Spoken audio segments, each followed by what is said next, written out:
થરામાં મોહરમ નિમિત્તે મુસ્લિમ બિરાદરો દ્વારા તાજિયા જુલુસ નીકળ્યા। પ્રાપ્ત વિગત અનુસાર કાંકરેજ તાલુકાના વેપારી મથક થરા ખાતે મુસ્લિમ ધર્મમાં રમજાન ઈદ એ આનંદ અને ઉલ્લાસનો તહેવાર છે, જ્યારે મોહરમ એ હઝરત ઇમામ હુસેન અને તેમના અન્ય 72 સાથીઓ કરબલાના મેદાનમાં શહીદી વોરી, તેથી મોહરમ એ શોકનો દિવસ છે।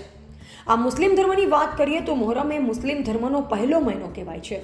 મોહરમ મહિનાનો ચાંદ દેખાતા જ મુસ્લિમ ધર્મના લોકો પોતાના શહેરમાં ઇમામ હુસેન ચોકમાં હોય કે અન્ય કોઈ મસ્જિદ હોય ત્યાં પણ 10 દિવસ સુધી મિલાદના પ્રોગ્રામ રાખવામાં આવતા હોય છે। આમ કરબલાની ઇમામ હુસેનની શહીદીનો ઇતિહાસનું બયાન કરવામાં આવતું હોય છે કે કરબલાની મહાન દુઃખદ ઘટના આજથી લગભગ 1400 વર્ષ પહેલાં બની હતી।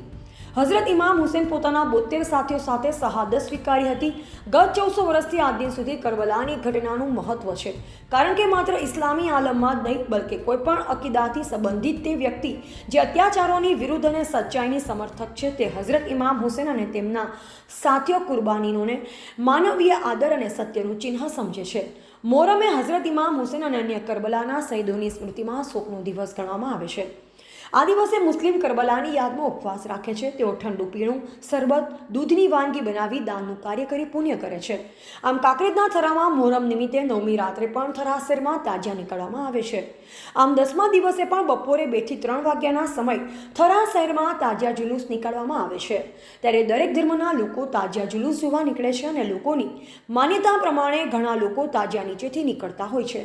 આમ આજે બપોરે 3 વાગ્યા આસપાસ સિપાહીવાસથી તાજિયા જુલુસ નીકળવામાં આવ્યું, જેમાં યા હુસેનના નારા બોલાવી થરા હાઈસ્કૂલ રોડથી થરા બજારથી નગરપાલિકા રોડ, ઝાપટપુરાથી જૈન શેરી, થરા દરબારગઢથી તેરવાડિયાવાસ ચોકથી બગીચાથી નિજ સ્થાને આવી તાજિયા પર પાણી છાંટી વિસર્જન કરવામાં આવ્યું અને ભાઈચારાની ભાવના વ્યક્ત કરી। અહેવાલ જયંતિભાઈ ઠક્કર, સિહોરી, કાંકરેજ।